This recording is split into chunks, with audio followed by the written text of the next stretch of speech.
Boa tarde ou boa noite, tudo Boa bem? noite aqui. Tudo bem? Tudo bem, muito obrigada por você ter aceito o meu convite. Eu queria que você começasse se apresentando, por favor, e obrigada. Eu que agradeço.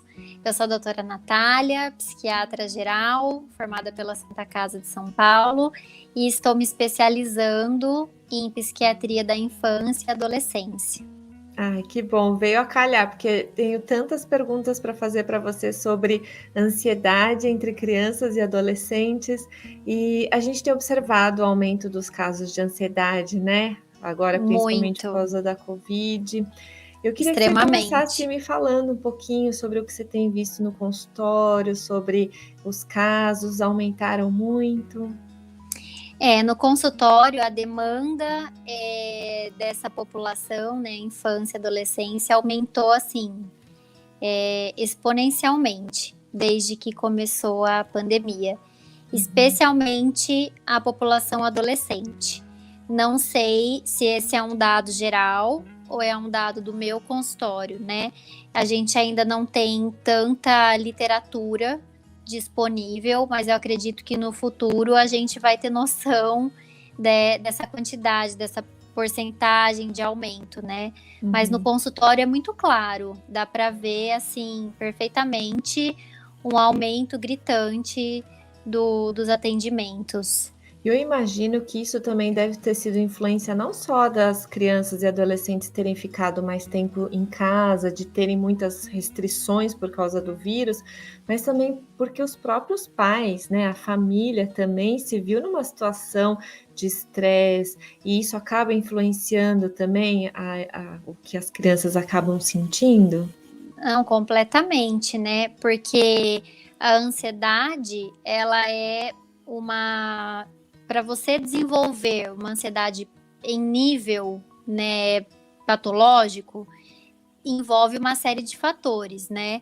A genética, a personalidade e o ambiente. Então, o ambiente tem essa relação direta com, por exemplo, como são os pais, né? Hum. Então, pais muito ansiosos, geralmente crianças muito ansiosas, né? Porque a criança já vê que a maneira dos pais lidarem com as situações é de uma maneira ansiosa, né? E aí absorvem.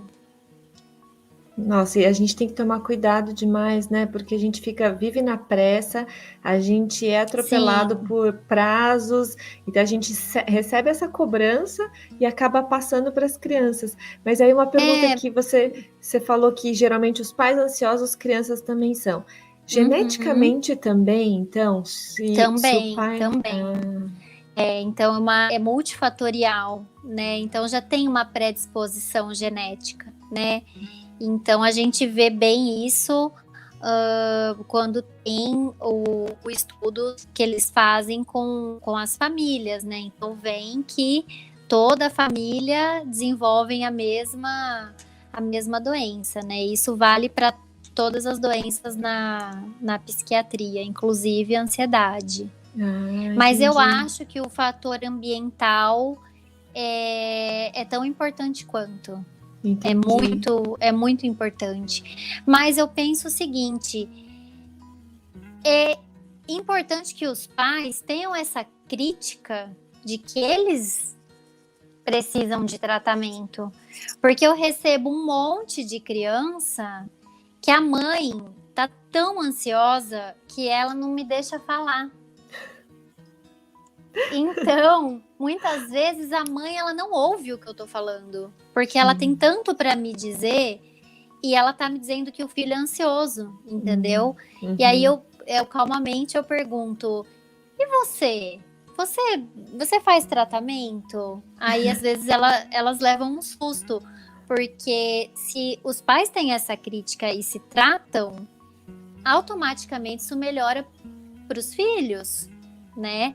Então eu sempre falo, uma das etapas do tratamento infantil é o tratamento da família. E elas É, aceitam? Elas te ouvem? a maioria sim, Que a bom, maioria então. sim. Algumas pessoas são bem resistentes, né? Uhum. Mas hoje a maioria sim. Mas é Ainda tem interessante. algumas que não, mas a maioria reconhece, fala, não, realmente eu tô, eu tô muito ansiosa, Que e bom. algumas até começam a fazer a própria consulta às vezes. Mas é importante isso, eu acho que fica aí uma sugestão bem relevante para os pais, se fazer uma autoanálise, né? Será que eu estou muito ansioso, né? Porque nós somos espelhos, né, para os filhos. As crianças Total, absorvem tudo, então precisa, né? Eles aprendem por imitação. Como que a gente aprende, né? Então a total. história lá do neurônio espelho, como que você aprende? Aprende imitando. Então você vai imitar tudo, Hum, inclusive ansiedade. entendi. Mas aí, Natália, deve ter até casos que o tratamento pode, dos pais, né? Às vezes a criança nem precisaria fazer um tratamento se Com você fizer uma certeza. intervenção só com os pais, né? Com certeza, medicamentosamente falando, com certeza.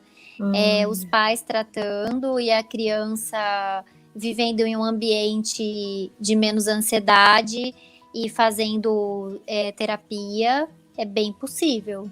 que O tratamento coisa. infantil, ele não necessariamente é medicamentoso, pelo contrário, né? Eu pelo menos, tento deixar o medicamento como última opção. Ah, isso que eu ia te perguntar do tratamento. Na verdade, eu não quero adiantar, porque eu ia deixar o tratamento para o Ah, tá, final, tudo bem. A gente deixa, mas a gente deixa para o final, se quiser, não tem Mas eu fiquei problema. curiosa de uma coisa, se você falou que tem o fator genético, o fator ambiental, mas também da personalidade. Personalidade. Geralmente, como que é uma personalidade de uma criança que é mais ansiosa? É aquela que é mais extrovertida e os pais ficam falando não faz, não faz, não faz? Ou o Não, não. contrário? Não, a personalidade é a maneira como você vê o mundo e como você analisa o mundo, como você recebe esse mundo para você e como você se comporta em relação ao que você recebe. Aham, Então, a personalidade mais ansiosa, ela tende a querer, às vezes, resolver as coisas, ela acha que tudo ela que tem que resolver. A gente vê, uma coisa que eu acho engraçado, que os pais às vezes falam, ai, parece que o meu filho, ele é um mini eu, ele é um mini, tipo, ele é um mini Maria, sabe? aham. Isso é muito ruim, porque uma criança não é para ser um mini adulto. Se ela é um mini adulto, ela já tá pegando uma responsabilidade que não é compatível com a idade dela, Uhum, né? E uhum, então você já começa a desconfiar de um transtorno de ansiedade nessa criança, esse mini adulto. Não é entendi. para a criança ser um mini adulto. A Hum. criança tem que ter preocupação das coisas deles, de crianças. Agora, nossa, ele é super responsável. Gente, como ele é responsável. Ele fica pensando na prova que ele tem que fazer. Isso é péssimo. Então, assim, é legal a criança ser responsável com as coisas dela, com organização e tudo, mas a gente tem que entender esses limites. A personalidade ansiosa, ela é uma personalidade que já tem uma tendência a delegar menos tarefas e pegar tudo para ela e achar que ela tem que resolver tudo, Mas né? isso que a E gente acha que é ser responsável, na verdade, já é uma ansiedade na criança. dependendo, sim, né? Nossa. Dependendo, sim. Por exemplo, eu acho que fica mais fácil em exemplos, né? Uma coisa é a criança fazer a tarefa dela. Mas tem crianças no meu consultório que não conseguem dormir porque tem que fazer a tarefa de manhã, Olha, entendi, entendeu? Então, entendi. assim, até foi há bem pouco tempo agora que uma mãe me trouxe essa queixa. A minha filha não dorme porque ela tem que fazer a tarefa de manhã. E aí ela fica assim, Ah, eu não posso fazer a tarefa agora. E a mãe não ah, queria que ela fizesse a tarefa à noite, porque ela fala, poxa, à noite, não, já foi na escola, agora à noite vai descansar. De manhã faz a tarefa, porque a criança vai na escola no período da tarde. Só que a ah, criança, ela fica. Então, isso não é excesso de responsabilidade, isso é entendi, ansiedade, tem que ser entendi. tratado, né? Uhum, Então, às vezes, a gente romantiza coisas assim, né? Nossa, como meu filho é responsável. Gente, ele não dorme se ele não fizer a tarefa. Sim, sim. Nossa, Pelo amor de realmente, Deus, né? realmente é uma coisa que mães valorizam. Olha só como meu filho se lembrou de fazer sozinho e ele deixou. Nossa, é engraçado isso. A gente tem que ver os limites para isso, né? Então, Entendi. de repente, essa criança ela está ficando disfuncional por conta dessa preocupação. Então, a disfuncionalidade é o que mostra pra gente que é doença, que tem que ser tratado. Pode falar. Não, desculpa, a disfuncionalidade que você está falando é diferente de, por exemplo, eu tenho um passeio, a criança, né? Tem um passeio no dia seguinte e naquela noite ela acordou, mas sim, isso é super normal. pontual, né? Todos nós ficamos ansiosos. De maneira geral, a ansiedade ela é protetora. A gente foi selecionado para ser ansioso. Eu gosto de falar isso, né? Porque se você parar para pensar, antigamente a gente vivia na selva, né? Você tinha que estar preparado para fugir de um leão. Então, se você não ficasse com um mínimo de tensão e de apreensão, você morria. Então, a gente foi selecionado para ser ansioso, para ter esse alerta, né? Então, de maneira geral, todo mundo aí tem a ansiedade como um fator protetor, né? Então, às vezes, um pouco de ansiedade às vezes é bom, né? Então, assim, peraí, eu vou estudar, porque se eu não estudar, eu vou mal nessa prova. Então, uma certa ansiedade antes da prova, ok. Viagem é uma coisa que deixa, assim, emociona, né? Tem uma empolgação. Então, nossa, eu não durmo porque eu vou viajar de tão empolgado que eu tô. Mas você vê que tem crianças que ficam dias com essa questão de que vai viajar e que começam a pensar assim: e se a viagem der errado? E se a gente não for viajar? E se acontecer alguma coisa? Então você tem que tentar entender o porquê que a criança ela tá pensando tanto naquilo. Ela tá pensando de uma maneira ruim, catastrófica. Isso é ansiedade patológica. Entendi. Uma coisa você tá tão empolgado, tão acelerado que você não desliga porque você tem a viagem amanhã. Outra coisa é você achar que o pneu vai furar, que na hora H essa viagem vai dar errado, entendeu? Que alguma coisa vai acontecer no caminho. E tem muito disso. Não é que é uma pessoa negativa que está mostrando que ele vai ser um adulto negativo, mas é porque ele já fica tão preocupado, tão ansioso, que já traz tantas questões. A ansiedade, ela promove esse pensamento que eu chamo de catastrófico. Então, assim, de todas as possibilidades que tem na viagem, a pessoa se foca na possibilidade menos, na mais catastrófica, que é tipo, a viagem deu errado, o pneu furou e não teve como ir, por exemplo. Né? Que interessante. Então, quer dizer, tantas coisas que você pode pensar da viagem, né? Que vai ser legal, que eu vou brincar, que eu vou, tipo, ver um lugar novo, né? Mas tá pensando assim, nossa, e se der errado? Olha, que interessante, Natália. E vamos supor que a criança, com 5, 6 anos já começa a ser assim, se a criança é ansiosa? Sim, pode. É porque daí, assim, ela pode estar em um momento ela pode estar desenvolvendo alguma doença de ansiedade, porque tem várias, né? Ou ela pode ser já uma personalidade mais ansiosa. Uma personalidade mais ansiosa vai ter uma tendência a desenvolver alguma doença de ansiedade, que pode ser ansiedade generalizada, transtorno de pânico, ansiedade de separação, ansiedade social, que é a fobia social. Então, né, a personalidade ansiosa já tem um a mais para desenvolver uma doença de ansiedade. Mas então uma criança que já tem uma personalidade mais ansiosa, geralmente é aquela que a primeira separação, que seria quando a mãe vai retornar ao trabalho, Então, nessa separação, a primeira vez que vai para a escolinha, essa separação já mostra sinais de ansiedade já desde pequenininhos? Se a criança tem uma Se ela personalidade? tem uma personalidade, você vai perceber com pequenas coisas, assim. Olha, Mas não necessariamente ela vai desenvolver uma doença de ansiedade de separação, entendi. entendeu? Não necessariamente, mas é importante. Se você nota que seu filho já tem uma personalidade mais ansiosa, já é importante ir trabalhando, até para essa criança não desenvolver nada, entendeu? Entendi. Quando E você aí fala também desenvolver uma doença de ansiedade mesmo. Então, uma ansiedade de separação, por exemplo, é quando a criança fica completamente disfuncional de medo de se separar da mãe.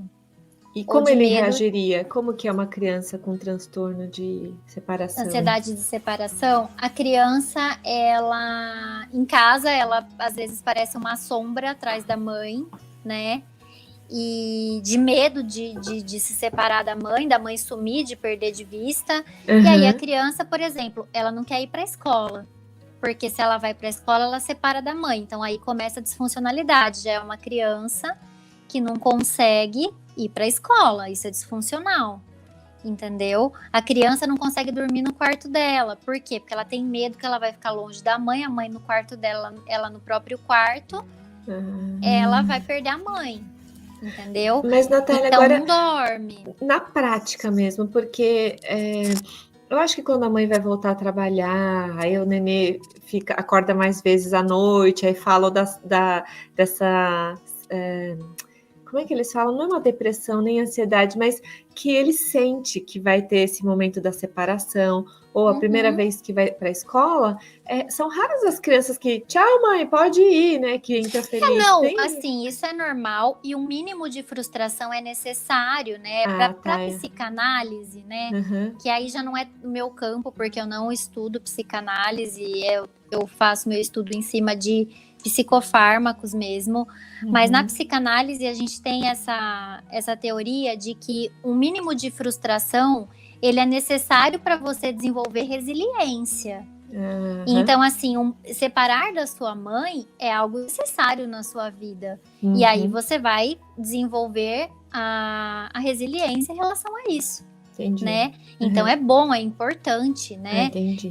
Tem que ter separação. Tem. Né? Então, isso tá tudo ok. E ser um pouco difícil no começo faz parte da vida, como o sofrimento faz parte da vida, a dor, a tristeza, tudo isso faz parte da vida, né? E o problema é quando você não sabe lidar com isso, né? Entendi. Mas isso a gente vai, por isso que a gente vai se frustrando, decepcionando, tendo todas as questões da vida e vai sobrevivendo e aprendendo, né? Isso é o normal. Então, por isso que eu falo assim, gente, permitam que o filho chore, que o filho se frustre, se decepcione, fique triste, porque isso faz parte da vida. Então, assim, a criança tá chorando, ai, não chora. Por quê? Deixa chorar é normal, entendeu? Então, assim, você começa a inibir sentimento. Então, a criança não pode chorar, a criança não pode ficar triste, não pode ter dor, a dor, assim, de uma situação, né? Eu tive até, não é nem criança, adolescente, que ficou muito mal porque tinha um relacionamento amoroso, enfim, online, e a pessoa não quis mais, não quis mais. Ele tava super triste, tava devastado. E a mãe tava assim, ele não pode ficar assim, ele nem conhece essa pessoa pessoalmente. Gente, é claro que pode ficar. Se você se separa de alguém que você estava gostando de ter uma relação, ainda que essa relação fosse virtual, sim. Qual o problema de você ficar triste? De você perder essa relação, perder essa pessoa? Conversava todo dia com a pessoa, ficou meses conversando com a pessoa todos os dias, tava tendo um namoro virtual e de repente separou. Gente, vamos aceitar ter tristeza, né? Então, nos adolescentes a gente vê, mas nas crianças tem muito disso. Dos pais não permitirem que a criança tenha sentimentos humanos, sabe? Então não pode chorar, não pode ficar triste, enfim, isso faz muito mal, né? Porque se você reprime, como que você vai desenvolver resiliência, Entendi. né? A sua vida toda você vai se frustrar, você vai se decepcionar, né? E você tem que aprender a lidar com isso desde que você é um bebê, Sim, né? sim. Então é muito importante. A gente não consegue nem evitar que eles sofram, e se acontecer esses momentos de sofrimento, a gente não tem a ideia do que aquele momento está significando, né? Porque Claro, para esse adolescente exatamente. Aquilo pode ser significava, né? enorme, né? Tipo, Verdade. talvez a coisa mais legal que tinha ali no dia dele, no dia a dia dele, Sim, né? Então, realmente tem essa coisa de se colocar no lugar do outro, né? De se colocar no lugar dos filhos e entender a importância que aquilo tem, né, para a pessoa. nossa, muito interessante. E Natália, voltando um pouco nas criancinhas que têm, mesmo pequenininhas, né, que começam a ter transtorno de ansiedade por separação, alguma, não sei se isso também é ansiedade de começar, não sei se é imaginar que eu uso o termo, mas ter medos de algumas, ou figuras, personagens, isso também pode ser um transtorno de ansiedade. De maneira geral, alguns medos são bem normais, né? Uhum. Alguns medos, por exemplo, medo de escuro, medo de monstro, isso pode ser bem normal Uhum. para a criança ali até os seus 7, 8 anos, Uhum. né? Não é considerado doença. E quando que passa a ser disfuncional? Um pouco mais velho que isso já começa a ficar desproporcional para a idade, né? É quando você vê que o nível de maturidade está incompatível com o medo. Ah, entendi. E a gente passa muito do nosso medo para eles também, né, Natália? Dessa coisa de vai logo, entra no Muito. carro porque vai vir alguém que vai sequestrar a gente. E isso vai ficando, acho que vai virando um monstro entre Nossa, aspas. com certeza. Eu acho que isso tem que ser falado, porque é uma questão de segurança, né? Então a gente tem que explicar. Não é para fingir que mora no mundo ideal. Vamos explicar como que é o mundo, mas a vida segue, né? A gente vai tomar as medidas de segurança e pronto. É a mesma coisa do Covid. Você não vai sair sem máscara, né? Vai sair de máscara porque é a sua segurança, é a segurança do outro, mas sabendo que o Covid existe, né? Então eu sou a favor da gente falar sempre todas as verdades para as crianças, né? Entendi. Explicar. Entendi. De uma Inclusive, maneira não histérica, né? Você está comentando sobre o Covid, uso de máscara. Uma das questões que várias amigas que têm filhos adolescentes falou comigo, pediu para perguntar para você, é sobre essa coisa de adolescente precisar muito dos encontros, né? De ser socialmente. E no meio da pandemia não podia encontrar, e eles dependiam muito dessa coisa de trocas presenciais, Precisa muito, né, disso. É muito delicado esse assunto quando se trata de Covid. Eu não me sinto confortável para falar e o que é melhor fazer, né? O que eu posso dizer é uma doença que pode ser muito grave, né? Então, vamos evitar. E também tem uma questão de repercussão na saúde mental, sim, né? Nós estamos, então, vivendo um grande problema com isso, porque se por um lado a gente está se protegendo, por outro lado a gente pode estar piorando a questão da nossa saúde mental, né? Então é algo assim, é muito difícil. Eu acho que tem que ser analisado caso a caso, individualmente, pensar possibilidades, né? E aí vai variar de família para família, de cada situação, de cada criança, de cada adolescente. Eu lembro dessa discussão no início da pandemia, que as mães de crianças pequenas ficavam, porque para mim tá mais difícil. Era uma briga, uma disputa de para quem que era mais difícil. A Nossa, criança pequena, sim, porque é com difícil, porque eles certeza. precisam socializar, eles precisam ter das outras crianças como referência para disputar brinquedo, para aprender a dividir. Aí vem as mães de adolescentes. Não, mas isso para mim foi mais difícil, porque imagina segurar um adolescente em casa, impedir ele sair, né? Mas eu acho que essa Sim, parte Eu né? acho que teve um sofrimento, assim, de todos, né? De todos nós. E, por exemplo, criança pequenininha, a gente pode começar a falar um pouco do tratamento agora. Como você falou, às vezes é uma coisa reflexo da mãe ou do pai, aí você tenta dar uma olhada nos pais, mas e quando você vê que a criança realmente precisa de uma intervenção, faz-se uso de medicamentos também com crianças pequenas?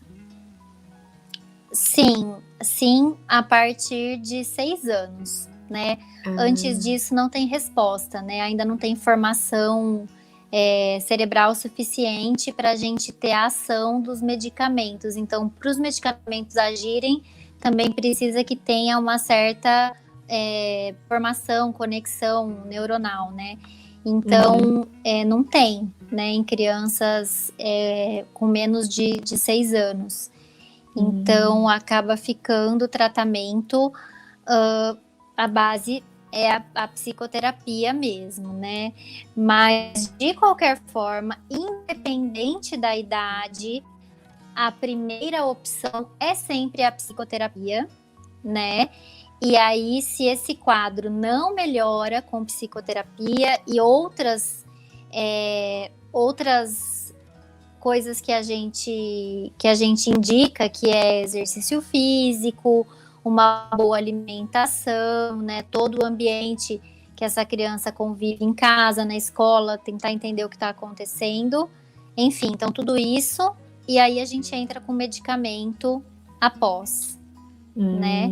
Então ele entendi. não é o medicamento de primeira escolha, a menos que já chegue grave, né? Então que já chegue assim completamente disfuncional mesmo, né? Uma criança que não dorme há dias, uma criança que tem um toque muito grave, então casos mais graves, um transtorno de pânico, aí realmente a gente não pode ficar retardando o tratamento medicamentoso, né?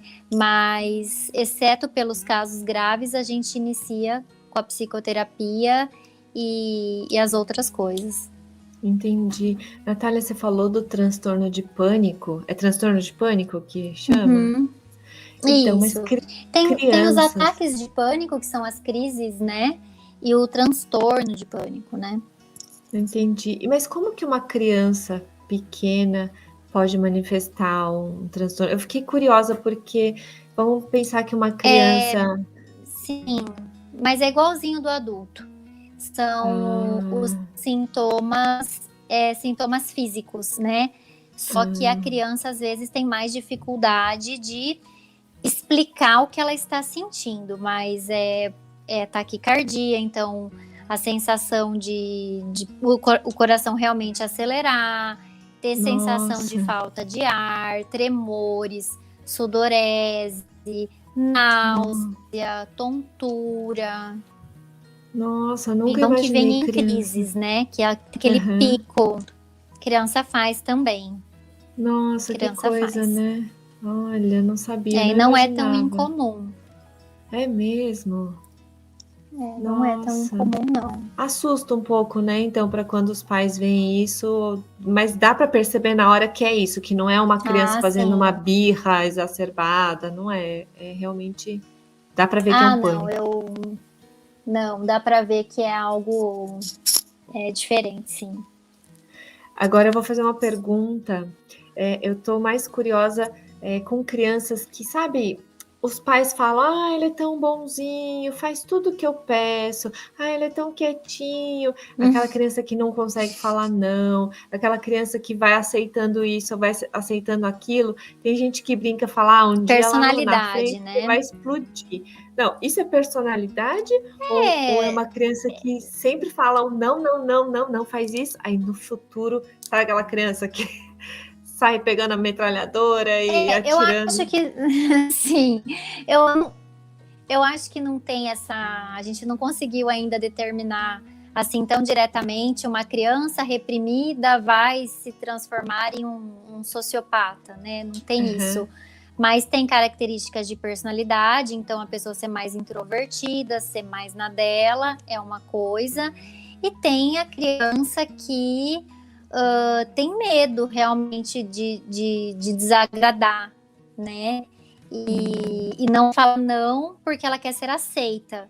Isso é um problema que pode gerar depressão, ansiedade, mas não necessariamente transtorno de personalidade sociopata, transtorno de conduta, enfim.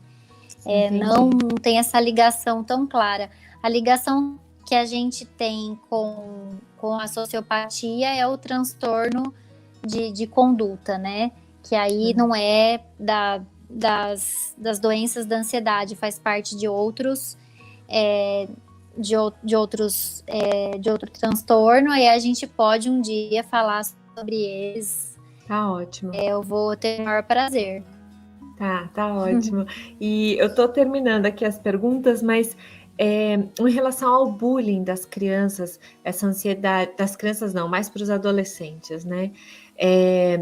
Eu acho que bullying tem criança, né? Tem adolescente.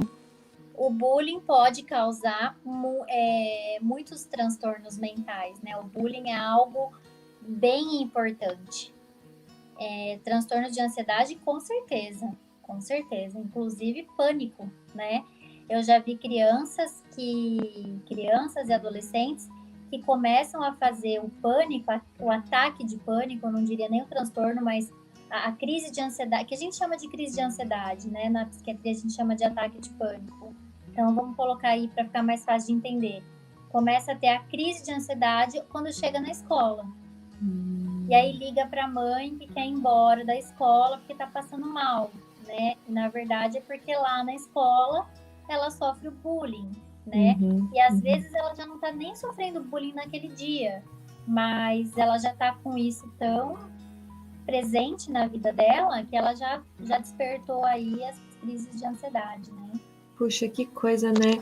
A sua área de atuação o bullying é bem sério. Muito importante que eu gostaria de passar, aproveitando essa oportunidade, é o seguinte, gente, acolham os medos dos seus filhos, acolham o que deixam os seus filhos assustados, tristes, acreditem neles, sabe? Ouçam e não minimizem nada do que eles tragam, né? Eu vejo criança que faz xixi na cama, por exemplo, porque está passando por uma doença mesmo, por uma ansiedade generalizada, ou enfim, depressão, e que o pai, a mãe, fala para a criança: olha que feio, olha o que você está fazendo, você não tem vergonha, olha a sua idade, né? Não pode, gente, a gente tem que acolher, tem que tentar entender o que está acontecendo, sabe? Tem uma resposta para isso, né? O que está levando aquele indivíduo, aquele ser humaninho a tá fazendo isso, né? O que está por trás disso? Então a gente tem que acolher, não pode envergonhar os filhos, né? Fazer aquela coisa vexatória, né? Que a pessoa fica inibida, né? Com vergonha, com medo, né? Então, quer dizer, o medo não vai se combater com mais medo ainda, né? Eu tô falando medo porque ansiedade, gente, é medo, tá? No cérebro é isso. Ansiedade, medo, mesma coisa. Entendi. Então, a ansiedade é um medo muito exacerbado de alguma coisa, né? Então, vamos acolher os medos, né, dos nossos filhos. Isso é muito importante, né? Então, a solução, por exemplo, a criança tem medo de dormir sozinha. A solução não é você fazer a criança dormir sozinha na marra, né? Tipo, não, você tem que dormir sozinha, você já tem idade para dormir sozinha. Eu sou completamente contra esse tipo de abordagem, sabe? Eu acho que a abordagem, ela sempre parte do acolhimento, sempre. E acho que isso de tudo é o mais importante que eu posso passar para quem estiver assistindo, é isso. Ai, que linda. Ainda mais quando a criança consegue verbalizar: mãe, eu preciso disso, ou mãe, sinto isso, né? Exatamente. Tá sim, os pais não ainda conversam, é engraçado. Eu pergunto para as crianças, elas respondem para mim. Eu falo, mas do que você tá com medo? eles falam, sabe? Eles respondem, eles sabem muitas vezes, só os pequenininhos que não, né? Mas a partir aí dos 6, 7 anos, eles conseguem verbalizar. Então, vamos conversar, né, com os nossos filhos e perguntar diretamente para eles, né? O que com está certeza. acontecendo? Como eu posso te ajudar? Por que você está com medo de ir para a escola? O que acontece na escola? O que você quer que eu faça para te ajudar, para isso ser mais fácil? Então, perguntar e ouvir mesmo, né? Olha, Natália, além do que você terminou agora de falar, que eu achei super importante, essa coisa do acolhimento, de escutar, ouvir seu filho, o que você falou lá no começo, que muito do que a gente está passando, né? Como a gente está agindo, o filho acaba sendo uma esponjinha, absorvendo tudo. Então a gente tem que tomar cuidado nas nossas ações, realmente, tanto no acolhimento, como no que a gente está ensinando para eles, né? Isso, exatamente, perfeito. Acho que Natália, essa foi ótimo. é a principal mensagem. Muito obrigada, Que eu bom. adorei. Muito, muito obrigada, foi super esclarecedor. Eu E também. agora, Que quando bom. eu vou disponibilizar, vou deixar aberto para os comentários, para as perguntas. Aí eu vou te encaminhando, tá bom? As perguntas para você poder responder. Joia. Obrigada, Natália. Joia. Um beijo. Um beijo, obrigada eu. Obrigada, tchau.